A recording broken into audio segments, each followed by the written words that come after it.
sommes dans la liberté ce matin, alléluia. Alors célébrons notre Dieu, célébrons notre Dieu. À nous la force, la joie du Seigneur. À nous la puissance, par son bras puissant. À nous la force, à nous la force, la joie du Seigneur. Alléluia. À nous la puissance, par son bras puissant. Faisons monter, monter, un parfum de louange. Faisons monter, monter, notre adoration. Oui, faisons monter, monter, un parfum de louange. Faisons monter, monter, notre adoration.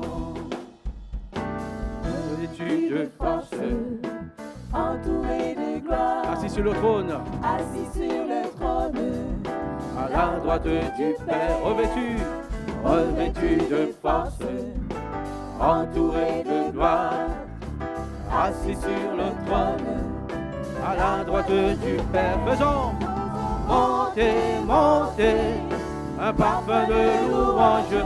Faisons monter, monter, oui, notre adoration. Faisons monter, monter, un parfum de louange. Faisons monter, monter, notre adoration. Revêtu, revêtu de force, entouré de gloire, assis sur le trône, à la droite du Père. Revêtu, revêtu de force, entouré de gloire, assis sur le trône, à la droite du Père. Faisons monter, monter, un parfum de louange. Faisons monter, monter, oui, notre adoration. Faisons monter, monter, un parfum de louange. Faisons monter, monter, notre adoration. Faisons monter, monter, un parfum de louange. Faisons monter, monter, oui, notre adoration. Faisons monter, monter, un parfum de louange. Faisons monter, monter, notre adoration.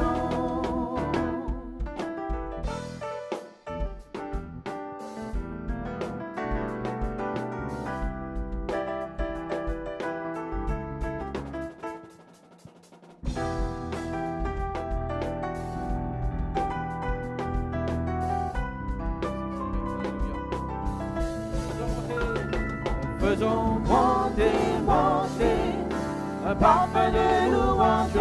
Faisons monter, monter, oui, notre adoration. Faisons monter, monter, un parfum de louange. Faisons monter, monter, notre adoration. Faisons monter, monter, un parfum de louange. Faisons monter, monter, notre adoration.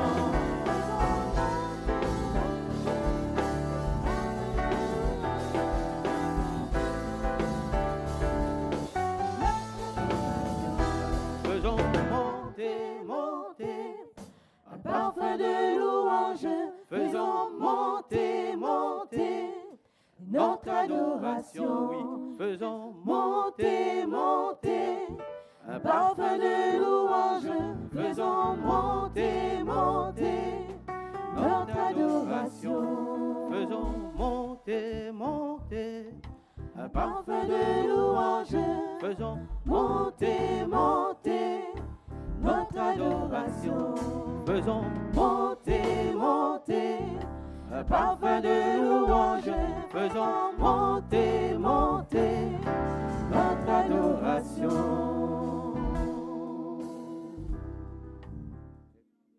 Merci Jésus. Alléluia. Gloire à toi, Seigneur. Gloire à ton Saint-Nom, Jésus. Amen. Alléluia. Merci Jésus. Alléluia. Combien il est important pour nous d'abonder en action de grâce. Alléluia. Ça, parfois, nous oublions cela. Nous prions tellement, nous demandons tellement de choses à Dieu, mais nous oublions une chose. Les actions de grâce. Les remerciements. Alléluia. Nous oublions, et avec le poids des difficultés quotidiennes, nous oublions les bienfaits de Dieu. Ce matin, vraiment, et nous le ferons après le culte, prendre le temps pour encore abonder en action de grâce. Ce matin, nous voulons dire merci à notre Dieu d'être là. Merci pour les 365 jours. Moi, merci pour le nombre d'années écoulées. Chacun de vous, vous pouvez aussi le dire. Jeune, moins jeune, merci pour tant d'années, tant d'années. Et Dieu a toujours prouvé sa fidélité. Personne ne peut dire à un certain moment, Dieu m'a lâché. Dieu n'a pas répondu. Non. Tu n'as peut-être pas été sur le chemin que Dieu a tracé pour toi. Mais si tu es sur le chemin de Dieu, si tu es sur le chemin de ta destinée, tu peux compter sur la fidélité de Dieu. Alléluia. Parce que c'est lui qui ferait le chemin. Alléluia. C'est lui qui nous ouvre la route. Alors on peut compter sur ses bienfaits. Alléluia. Oh Dieu. Abondons en action de grâce. Pas comme ce pharisien qui disait dans Luc 8, 18, verset 11, « Oh Dieu, je te rends grâce de ce que je ne suis pas comme le reste des hommes. » Non. Ça, c'est ceux qui ne connaissent pas Dieu qui peuvent prier comme cela, qui peuvent rendre grâce à Dieu comme cela. Mais nous qui connaissons notre Dieu, nous qui connaissons notre Seigneur, comment nous abondons en action de grâce? En reconnaissance de ce que Dieu a fait pour nous. Premièrement, je suis le résultat de son amour. Je suis le résultat de sa grâce. Et ce matin, je suis là où je peux célébrer mon Dieu. Alléluia. C'est à cause de sa grâce. C'est à cause de son amour. Mardi, nous avons vu combien ce Dieu de grâce nous aime. Et aujourd'hui, puisque nous reconnaissons cet amour, puisque nous reconnaissons ce si grand amour, tout ce qu'il a fait pour nous, aujourd'hui et chaque jour de notre vie, soyons reconnaissants. Ce matin, j'aimerais vous partager rapidement la vie d'un homme qui a connu plein de difficultés, plein de problèmes. Et pourtant, c'est lui qui nous enseigne sur les actions de grâce. Comme pour nous dire, tu vois, ton problème, mon frère, ton problème, ma soeur, ne doit pas t'empêcher de rendre grâce à Dieu. Merci les musiciens, merci les choristes. Ton problème, ta difficulté ne doit pas être un obstacle à tes actions de grâce. Qui d'autre que l'apôtre Paul peut nous parler des actions de grâce? Et pourtant, lorsque nous lisons 2 Corinthiens 11, les 10 derniers versets, nous voyons qu'il a reçu des coups. 2 Corinthiens 11, verset 23, à partir du verset 23, il a reçu des coups. Il a été mis en prison, souvent en danger de mort. 5 fois j'ai reçu des Juifs, 40 coups moins un, dit-il. 3 fois, j'ai été battu de verge. 1 fois, j'ai été lapidé. 3 fois, j'ai fait naufrage. J'ai passé un jour et une nuit dans l'abîme. Fréquemment en voyage. Et j'étais en péril sur les fleuves, en péril de la part des brigands, en péril de la part de ceux de ma maison, de ma nation, en péril de la part des païens, en péril en péril dans les villes, en péril dans les déserts, en péril sur la mer, en péril parmi les faux frères. Partout. Il y avait des détresses, partout il y avait des tribulations. J'ai été dans le travail et dans la peine, exposé à de nombreuses veilles, à la faim et à la soif, à des jeûnes multipliés, au froid et à la nudité, et sans parler d'autre chose. Je suis assiégé chaque jour par les soucis que me donnent toutes les églises. Il y a de quoi être découragé, n'est-ce pas? Si nous devons vivre tant de choses, mais nous décourageons, mes frères et sœurs, d'où l'importance d'être remplis dans le Saint-Esprit. Parce que c'est parce qu'il était rempli du Saint-Esprit qu'il pouvait supporter toutes ces choses. Et c'est l'Esprit de Dieu qui nous donne de supporter tous ces problèmes, toutes ces difficultés, toutes ces épreuves, même dans la maison de Dieu. Cherchons à être remplis du Saint-Esprit. Une vie remplie de difficultés de toutes sortes.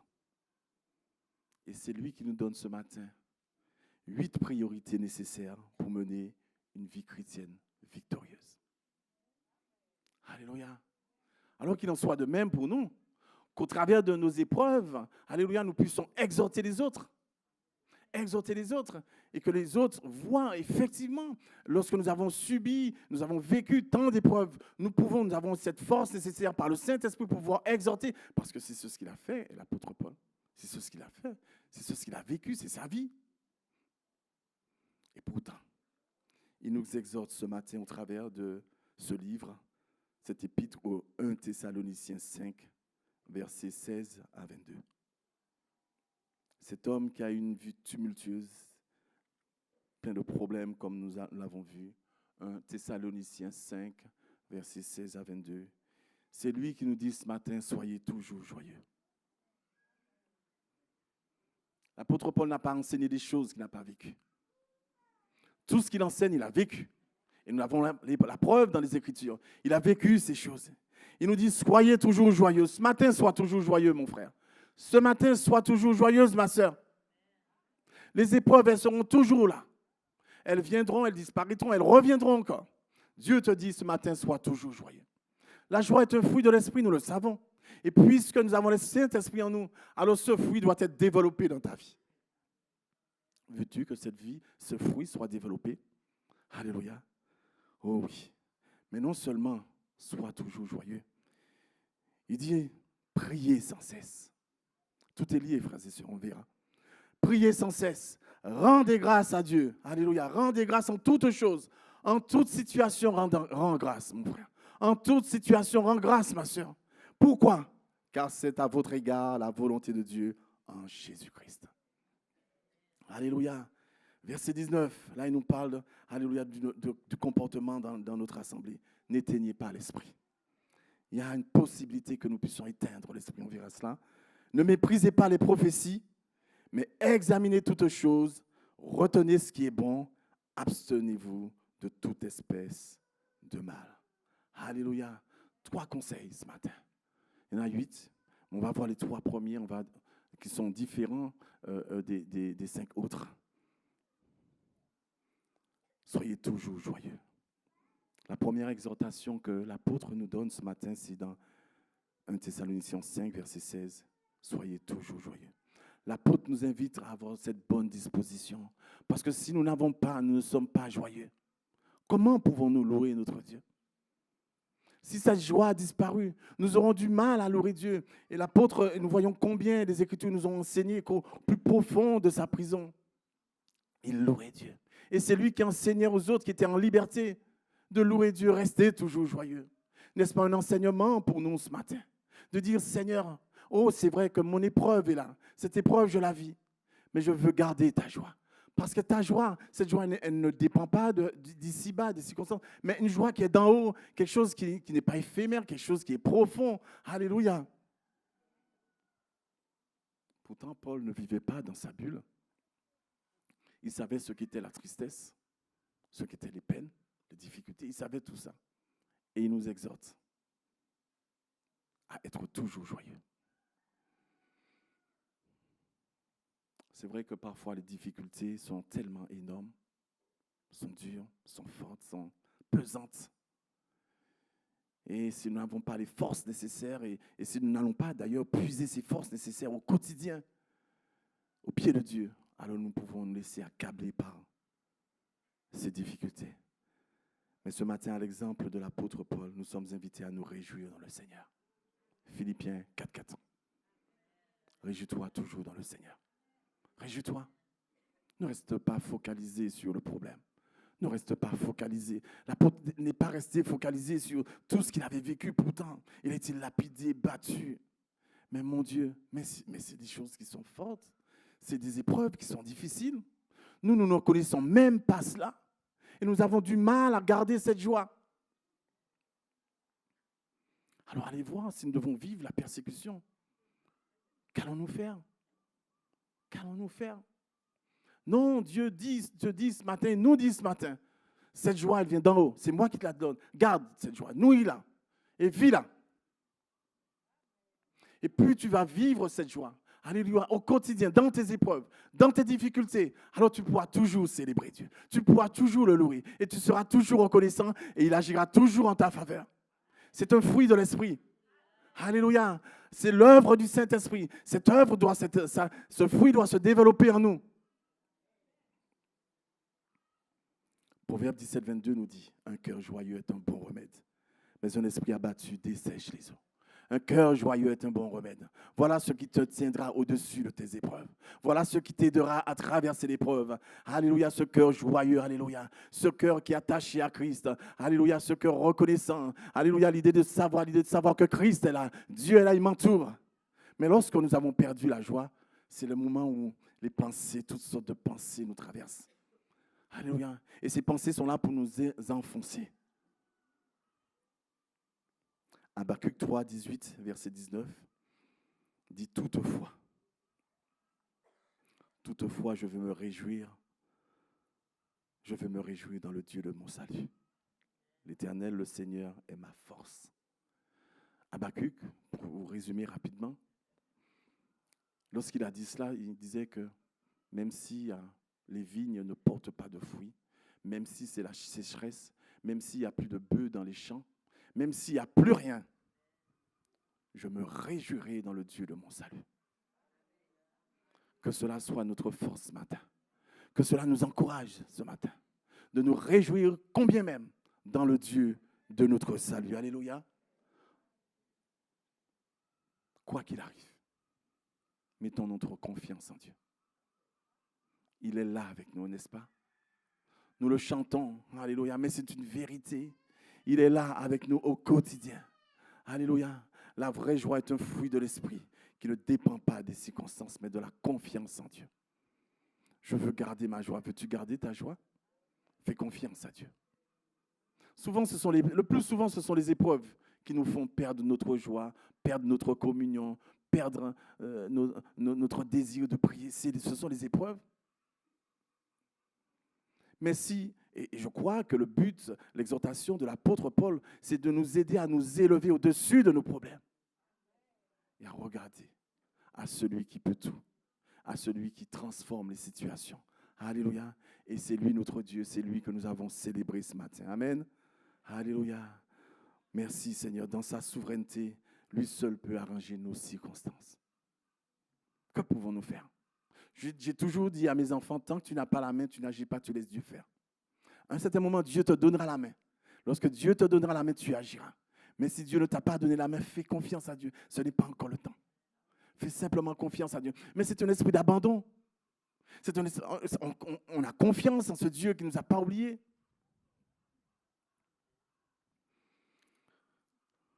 La Bible nous dit, c'est l'apôtre Paul qui nous dit dans Romains 8, 28, nous savons du reste que toute chose concourt au bien de ceux qui aiment Dieu. Est-ce que nous aimons notre Dieu? Alléluia. Toute chose concourt pour ton bien, mon frère. Toute chose concourt pour ton bien, ma soeur. Toute chose concourt pour mon bien. Alléluia. C'est vrai, on a envie de dire, Seigneur, mais pourquoi? Mais Dieu dit, je sais ce que je fais. Je sais ce que je fais. Alléluia. Oh, alléluia. Mardi, nous avons vu les 4 encouragements que Dieu nous donne, alléluia, lorsqu'il fait une œuvre en nous. Alléluia. Ce Dieu de toute grâce. Deuxièmement, 1 Thessaloniciens 5, verset 17. Après, soyez dans la joie. L'apôtre nous dit, priez sans cesse. Ne lâche jamais la communion avec Dieu. La prière, c'est le moment de communion avec Dieu. Ne lâche jamais la prière. Alléluia, même si ton épreuve est grande, ne lâche jamais la main de Dieu. Ne lâche pas cette communion. Alléluia, c'est elle qui va t'aider à tenir bon.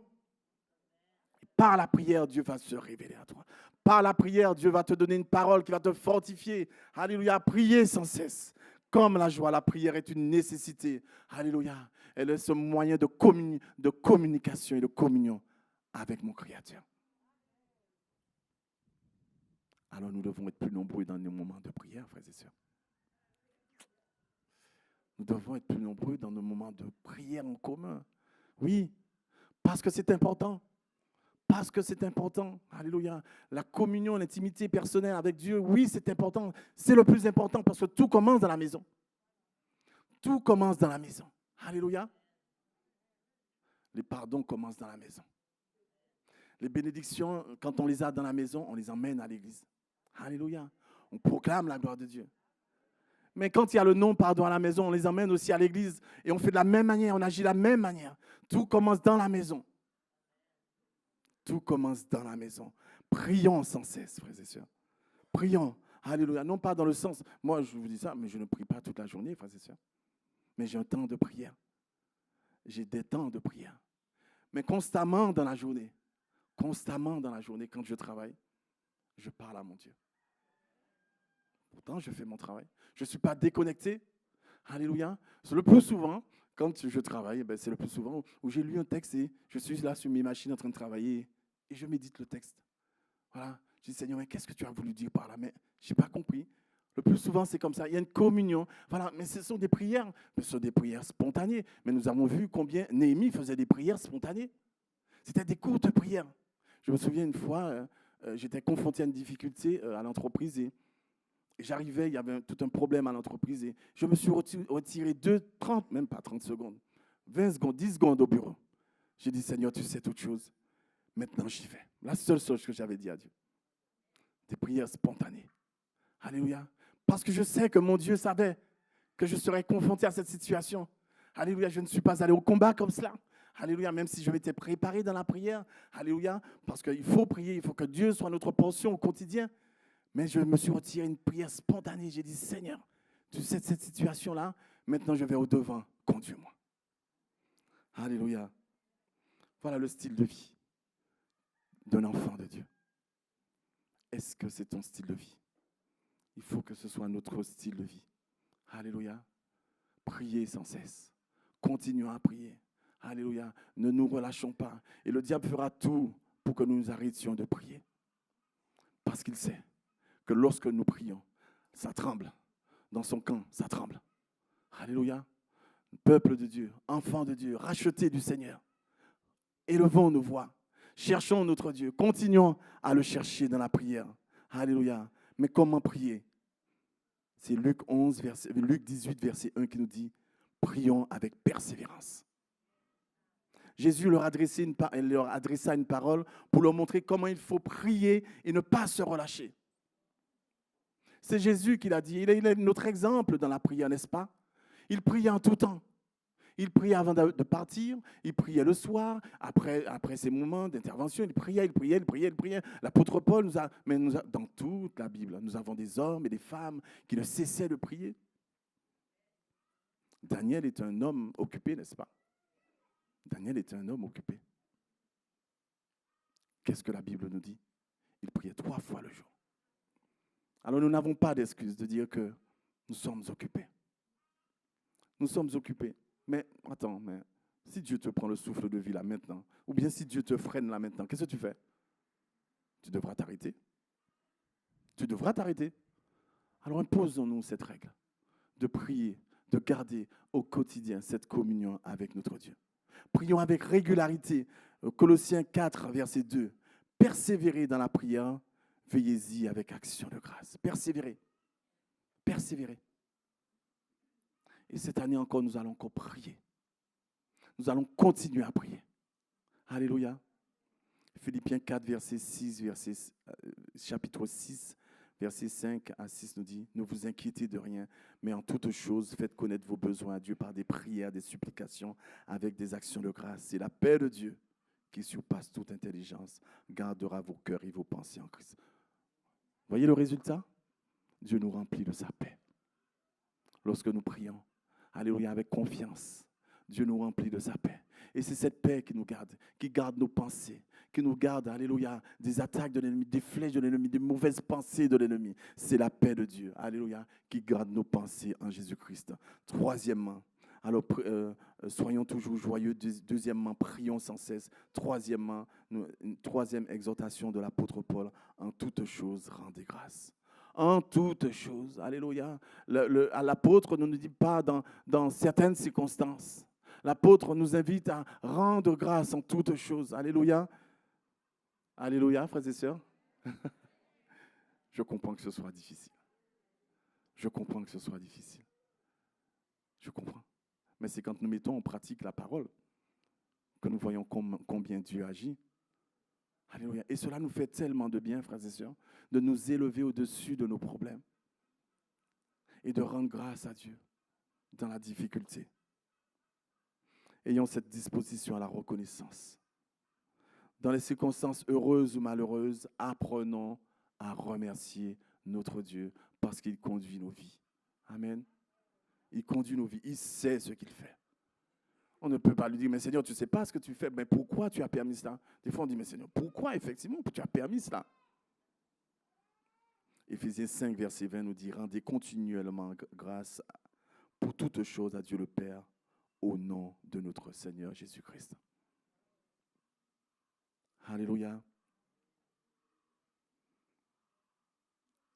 Et 1 Thessaloniciens 5, verset 18 nous dit, rendez grâce en toutes choses, car c'est à votre égard la volonté de Dieu en Jésus-Christ. 3 exhortations pour nous aider toujours à rester en haut. 3 exhortations pour nous aider toujours à marcher, à aller de l'avant. 3 exhortations pour nous dire, ne t'arrête pas. 3 exhortations pour te dire et nous dire que Dieu est là avec nous. Alléluia. Ne perdons pas notre joie, quoi qu'il en soit. Prions sans cesse, quoi qu'il en soit. Rendons grâce à Dieu, quoi qu'il en soit. Alléluia. Et le Dieu de toute grâce, alléluia, agira toujours en notre faveur. Parce que nous faisons ce qu'il nous demande, n'est-ce pas? Et les 4 versets suivants, 4 exhortations suivantes pour traiter le comportement dans l'assemblée. N'éteignez pas l'esprit. 1 Thessaloniciens 5, verset 19. N'éteignez pas l'esprit. Ça veut dire qu'il y a une possibilité pour nous d'éteindre l'action de l'esprit au milieu de nous. Et si l'apôtre nous le dit, c'est que ça peut arriver. Voulons-nous que le Saint-Esprit soit éteint au milieu de nous? Non. Plus que jamais, nous voulons avancer.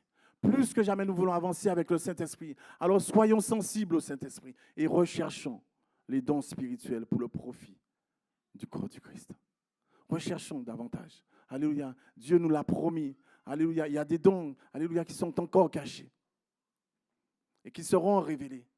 Puisque nous faisons cette démarche, alors ces dons seront révélés. Éteindre l'esprit signifie étouffer son œuvre parmi nous, le limiter, l'empêcher d'agir. Le péché aussi éteint l'esprit. Là où le péché agit, eh l'esprit ne peut pas agir.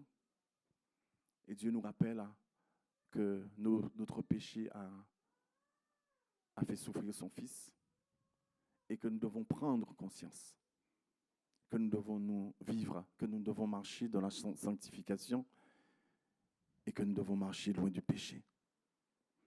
Les traditions peuvent éteindre l'esprit. Le manque d'unité aussi peut éteindre l'esprit. Nous voyons dans les actes des apôtres combien l'Église grandissait parce qu'ils étaient unis. Parce qu'ils étaient unis. Nous devons rechercher ces choses qui ont été des bénédictions pour l'Église primitive, que le diable veut nous enlever, afin que nous ne puissions pas connaître cette unité, afin que nous ne puissions pas connaître ce réveil. Mais nous savons que si nous persévérons jusqu'au bout, nous pouvons nous attendre à l'action du Saint-Esprit au milieu de nous. Amen. Alléluia. Nous avons reçu l'ordre dans Éphésiens 4, verset 30. N'attristez pas le Saint-Esprit de Dieu, par lequel vous avez été scellés le jour de la rédemption. Éphésiens 4, verset 30. Alléluia. N'attristez pas le Saint-Esprit. N'attristons pas le Saint-Esprit. Mais nous avons reçu un ordre.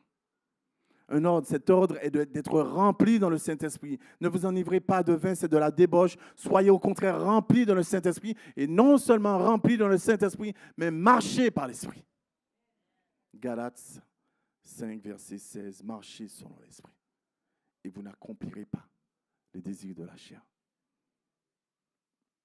Voilà le chemin. Si tu sens que ta chair te domine, si tu sens que tu accomplis les œuvres de la chair, c'est que tu ne marches pas par l'Esprit. Et Dieu nous invite à marcher par l'Esprit, afin de ne pas accomplir les œuvres de la chair. 5e point, ne méprisez pas les prophéties. Soyons disposés à entendre. Si lorsqu'il y a une prophétie, tu n'es pas disposé à entendre, tu n'entendras pas la voix de Dieu. Dieu veut parler encore aujourd'hui. Dieu parle aujourd'hui. Dieu a parlé, il parle encore aujourd'hui et il continuera à parler. Mais toutes les prophéties trouveront leur source dans sa parole. La Bible confirmera les prophéties. Et s'il y a une prophétie que la Bible ne confirme pas, elle ne vient pas de Dieu. Parce que Dieu ne peut pas nous donner des paroles en dehors de sa parole. Dieu nous a donné ce cadre qui est sa parole. Ne méprisons pas les prophéties. 2 Pierre 1, 21 nous dit, car ce n'est pas par une volonté d'homme qu'une prophétie a jamais été apportée, mais c'est poussé par le Saint-Esprit que des hommes ont parlé de la part de Dieu. C'est poussé par le Saint-Esprit que des hommes ont parlé de la part de Dieu. Donc nous ne pouvons pas mépriser les prophéties. Elles viennent du cœur de Dieu. Dieu parle. Si ton cœur n'est pas disposé lorsqu'il y a la prophétie, tu te dis, ah, ça vient d'un homme. Mais tu ne pourras pas entendre ce que Dieu veut te dire. Dieu veut te parler. Dieu veut te parler. Et Dieu te parlera comme il veut. Ne cherche pas à dire, ah ben oui, je veux que Dieu me parle comme ça. Dieu te parle comme il veut. Sois simplement attentif. Soyons attentifs. Dieu fait ce qu'il veut, frères et sœurs. Il est souverain. Il agit comme il veut. Soyons attentifs. Soyons disposés à entendre. 6e point, mais examinons toutes choses. Examinons toutes choses. Il est important que nous puissions examiner toutes choses. Les chrétiens de Bérée examinaient la parole pour savoir ce que l'apôtre Paul prêchait était vrai. Nous vivons dans un monde où de plus en plus il y aura de faux prophètes. Tout le monde se déclare prophète. Quand on regarde Internet, prophète un tel, prophète, mais tout le monde est prophète. Qu'est-ce qu'on fait? Alors on prend tout à gauche et à droite, on prend. Si nous n'examinons pas toutes choses, puisque la parole doit confirmer la prophétie, si nous n'examinons pas toutes les choses, alors nous allons nous abreuver de mensonges. Les prophéties, toutes les prophéties sont déjà dans la Bible. Elles ne sont que révélées, poussées par le Saint-Esprit, afin que si tu ne la connaissais pas, par le Saint-Esprit, Dieu va te révéler cette prophétie. Mais elle est biblique. Nous devons examiner toutes choses, frères et sœurs. Parce que dans les derniers temps, la Bible nous dit qu'il y aura de faux prophètes. Les gens seront fanfarons, blasphémateurs et toute la suite, toute la liste. Examinons toutes choses, frères et sœurs. L'apôtre Paul nous exhorte ce matin. 1 Thessaloniciens 5, verset 21, ayant du discernement. Acte 17, verset 11, ils reçurent la parole avec beaucoup d'empressement et ils examinaient chaque jour les Écritures pour voir si ce qu'on leur disait était exact. Ne nous abreuvons pas de tout ce qui se dit sur Internet, frères et sœurs. Restons attachés à notre Dieu. Ne courons pas vers tout ce qui se fait. Restons attachés à Dieu. N'ayons pas les yeux tournés vers l'homme. Même s'il a des talents, même si Dieu lui a donné des choses, nos yeux doivent être fixés sur Dieu. Entendons toutes choses, mais ne recevons pas toutes choses. Examinons toutes choses. Et quand elles sont bonnes, alors nous la prenons, et c'est ce que le point 7 nous dit, retenez ce qui est bon. Retenez ce qui est bon. N'ayons pas de préjugés au départ, parce que si nous avons un préjugé, nos cœurs seront fermés, nous sommes d'accord. Mais lorsque nous avons examiné toutes ces choses, dire ça, Seigneur, oui, ça c'est bon, ça vient de toi, ça c'est dans ta parole. Tu as confirmé quelque chose, tu as confirmé ce que je pensais, tu as confirmé, tu m'as répondu, alléluia, tu as répondu à mes prières. Et puisque nous examinons toutes choses, retenons ce qui est bon, parce que ce qui est bon, c'est ce qui vient de Dieu, et c'est ce que Dieu veut nous dire. Alléluia. Mais si tu as des idées préconçues, tu ne recevras rien du tout. Ton cœur est fermé, tu ne recevras pas le message de Dieu. Et le point 8, pour terminer, abstenez-vous de toute forme de mal. 8 points, frères et sœurs, pour que nous soyons victorieux. Si tu n'as pas été victorieux en 2023, 1 Thessaloniciens 5, versets 16 à 22, te donne les points nécessaires pour être victorieux à partir de maintenant. Je ne dirais pas 2024, à partir de maintenant. Tout nous a été enseigné dans les Écritures. Abstenez-vous de toute forme de mal. Une disposition à la sanctification. Dieu veut que nous menions une vie sainte et c'est ce que nous dit 1 Thessaloniciens 4, verset 3. Ce que Dieu veut. C'est la volonté de Dieu. Ce que Dieu veut, c'est votre sanctification, c'est notre sanctification. Parce que Dieu ne peut pas regarder le péché, et le péché est un obstacle entre Dieu et nous. Ce que Dieu veut, c'est la volonté de Dieu. Retiens ce verset. C'est votre sanctification. C'est que vous vous absteniez de l'impudicité. C'est que chacun de vous possède son corps. C'est que chacun de vous possède son corps dans la sainteté et l'honnêteté, sans vous livrer à une convoitise passionnée comme font les païens qui ne connaissent pas Dieu. Nous sommes mis, ceux qui commettent, qui ne se sanctifient pas, sont mis au même plan que les païens qui ne connaissent pas Dieu. Et pourtant, on se déclare enfant de Dieu. Et on est mis sur le même plan parce qu'on vit dans l'impudicité, parce qu'on ne se sanctifie pas, parce qu'on n'a pas réalisé ce que ça a coûté à notre maître. Nous sommes mis sur le même plan des hommes qui ne connaissent pas Dieu. Que ce matin, nous puissions nous humilier et demander pardon à Dieu et réalisons combien notre péché nous déplaît à notre Dieu. Conclusion, frères et sœurs, 8 exhortations. Alléluia. 8 exhortations pour nous aider à être vainqueurs. Chaque jour. Parce qu'en fin de compte, tout cela, c'est au quotidien. Ce n'est pas pour un temps. Soyons toujours joyeux, c'est au quotidien. Prions sans cesse, c'est au quotidien. Alléluia. En toutes choses, rendez grâce à Dieu, c'est au quotidien. C'est au quotidien que nous reconnaissons les bienfaits de Dieu, les bontés de Dieu. Alléluia. N'éteignez pas l'esprit. Oui, nous avons besoin de progresser. Nous avons besoin d'être remplis de l'esprit. Tout ça, c'est au quotidien. Veux-tu être vainqueur? Alléluia. Tu as les 8 exhortations de l'apôtre pour être vainqueur. Ne méprise pas la parole de Dieu. Les prophéties ne méprisent pas la parole de Dieu. Elle est le cœur de Dieu. Cette parole est le cœur de Dieu. Elle est la puissance de Dieu. Ne méprise pas ce que Dieu nous a donné. Alléluia. Mais examine toutes choses. Parce que nous sommes environnés de loups, de faux prophètes. Alléluia. Des hommes qui ne sont pas envoyés de Dieu, qui ont là simplement l'habit de prophète, mais qui sont, comme la Bible dit, des loups ravisseurs, cherchant qui dévorer, qui détruire. Alléluia. Oui, si nous sommes attachés à la parole, si nous examinons toutes choses, alléluia, alors nous ne le laissons pas emporter par toutes ces personnes qui viennent nous raconter un peu. Et puis en plus, ces choses sont racontées tellement bien. Elles sont tellement bien dites qu'on se laisse emporter parce qu'elles sont bien dites. Vous voyez, il y a des gens qui ont le verbe et la parole, vous voyez, et ça passe. Ils manipulent les Écritures, mais examinons toutes choses. Examinons toutes choses. Ça va être dur.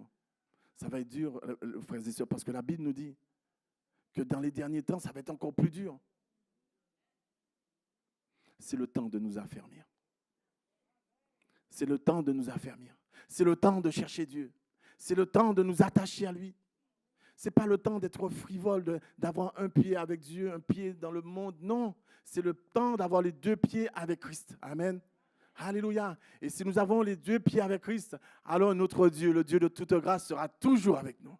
Alléluia. Il sera toujours là pour nous accompagner, pour nous assister, pour nous relever, pour nous fortifier, pour nous bénir et pour nous montrer la grandeur de son amour. Alléluia. Que Dieu soit loué, frères et sœurs. Que Dieu soit célébré. Retiens ces 8 exhortations de l'apôtre Paul, d'un homme qui a connu les plus grandes tristesses, les plus grandes épreuves, que nous ne connaissons même pas. Nous, dans d'autres petites épreuves, parfois, c'est déjà difficile. Mais cet homme-là, alléluia, cet homme-là nous dit ce matin, reste joyeux, parce que je suis resté joyeux dans ma prison. Face à tous ces problèmes, toutes ces difficultés, je suis resté attaché à Dieu. Alléluia. J'ai continué à rendre grâce à mon Dieu, parce que je savais que mon Dieu, dans toutes ces épreuves, était là avec moi. A-t-il changé? Notre Dieu n'a pas changé. Alléluia. Alors nous allons rendre grâce à Dieu ce matin.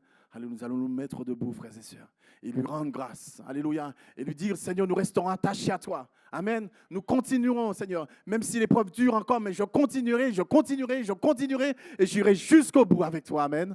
Alléluia, parce que tu ne peux m'abandonner. Seigneur, merci. Merci pour ta grâce. Merci, Jésus. Alléluia. Tu es fidèle, Seigneur. Tu n'as pas changé. Alléluia. Oh, Seigneur, nous voulons continuer à te rendre grâce. Continue à compter sur toi. Continue à demeurer, Seigneur mon Dieu, dans ta joie. Continue à demeurer en toi. afin, Seigneur mon Dieu, que le fruit que nous donne le Saint-Esprit soit manifesté en nous. La paix, la joie, l'amour, la bonté, la fidélité, la patience, que toutes ces choses soient développées en nous. Seigneur mon Dieu, afin que nous puissions grandir encore, Seigneur mon Dieu, grandir dans la connaissance de qui tu es, grandir, Seigneur mon Dieu, alléluia, afin, Seigneur mon Dieu, de pouvoir te ressembler chaque jour, Jésus. Nous avons besoin de toi. Alors, Seigneur, ce matin, nous sommes là. Nous sommes là, Seigneur. Pardonne-nous, Seigneur. Pardonne nos fautes. Pardonne nos manques de confiance. Pardonne nos manques de fidélité. Pardonne, Seigneur mon Dieu. Pardonne-nous nos paroles mauvaises, nos pensées mauvaises. Alléluia. Pardonne-nous pour toutes les fois que nous avons fait par nous-mêmes. Seigneur, alors que tu as voulu nous montrer ta gloire. Nous n'avons pas été fidèles, mais toi, tu as été fidèle. Alléluia. Et pendant les 365 jours qui se sont écoulés, tu as toujours été fidèle. Alléluia. Et nous pouvons le proclamer ce matin et te dire merci. Merci pour ta fidélité. Alléluia. Merci, Seigneur mon Dieu, tu veilles sur nous en tout temps. Même des flèches, quand les flèches volent la journée, Seigneur, nous ne voyons rien du tout, mais ta main est là pour nous garder. Lorsque nous dormons, tu es là pour nous garder, pour nous protéger. Parce que lorsque nous dormons, nous ne sommes maîtres de rien du tout. Mais ta grâce, ton amour, ta bonté, ta fidélité nous environnent. Et tu nous gardes contre les assauts de l'ennemi. Seigneur, c'est toi ce Dieu merveilleux. Alléluia. Alors merci, Seigneur mon Dieu, de nous donner encore, Seigneur, cette année nouvelle qui s'ouvre devant nous, Seigneur, de te faire confiance davantage, de rester attaché à toi et de marcher dans ta fidélité et dans ton amour. Que ton nom seul soit loué, Père, dans le précieux et merveilleux nom de Jésus. Amen. Merci, Seigneur. Merci, Jésus. Merci, Jésus. Merci, Papa. Merci pour ton amour. Merci pour ta bonté. Merci pour ta fidélité qui ne change pas. Alléluia. Oh, notre Dieu nous aime. Nous avons un Dieu qui nous aime. Alléluia. C'est pour cela que la Bible nous dit que la plus grande des choses, c'est l'amour. Dans tout, la plus grande des choses, c'est l'amour. Parce que Dieu est amour. Alléluia. La Bible nous parle de foi, espérance et amour. Mais la Bible ne nous dit pas que Dieu soit foi et espérance. La Bible nous dit que Dieu est amour. Un Dieu grand, rempli d'amour pour toi, pour chacun de nous. Alléluia. Demeurons dans son amour. Demeurons dans sa bonté. Demeurons dans sa fidélité. Demeurons dans sa grâce. Alléluia.